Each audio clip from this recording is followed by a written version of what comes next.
The jinn have a very unique power, which is truly bizarre, and physicists who are Muslims should really marvel at this. From the story of Sulaiman and Sheba, and that is the power to transform matter into energy and back into matter again. And that's something that we are trying to figure out how to do.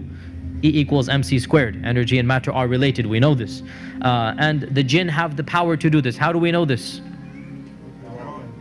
The throne of Bilqis, or the queen of Sheba, the throne that from Yemen to Jerusalem.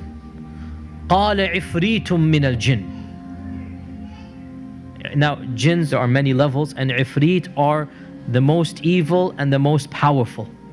Ifrit are what Western literature calls demons of the jinn. These are the worst of the worst. So the ifrit said, I can bring you the throne before you even stand up.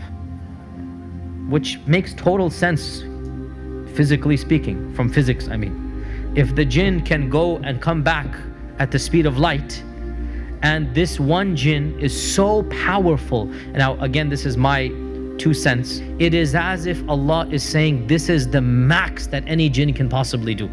Because Sulaiman had control over all the jinns. And one of them said, just one, which means the rest, they don't have that power, right? So we need to put things into perspective, that the jinns are not all of them so powerful. One only said that he can do this. That was the strongest and the best. So therefore we need to understand that what is the strength of the strongest jinn that maybe we have ever seen. He can pick up the throne of Sheba. Okay, in these days a crane can do that. I'm just saying, right? It's not as if the jinn can pick a star up or the moon. It's a physical strength that we can understand. And what was supernatural for us was what?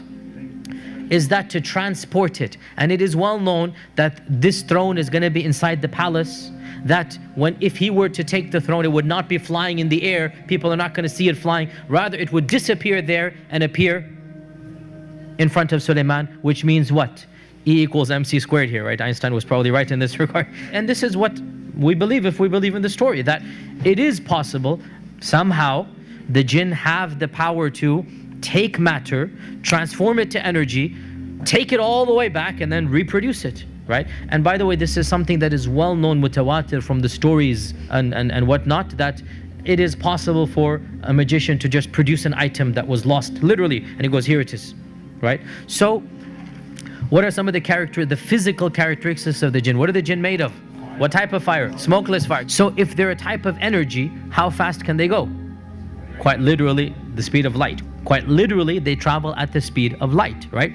If they're energy, then do physical structures block them? No. Just like my phone is working right now and we're inside the room, right? Just like radio waves, just like other waves are coming into this room, and the physical structure has nothing to do with them. They're made out of smokeless fire, so this makes them invisible to us, right? They have the capacity to transfer from one energy to another, so they can become physical, and they can be seen to us when they want to. So how do they do that? In our modern vernacular, they'll simply shift into the color spectrum of light waves. What is the only energy that we can see, I should say? It's a very small window, the colors of the spectrum, right? So the jinn have the capacity to just move their energy into that level, if you like, and they can then appear to us.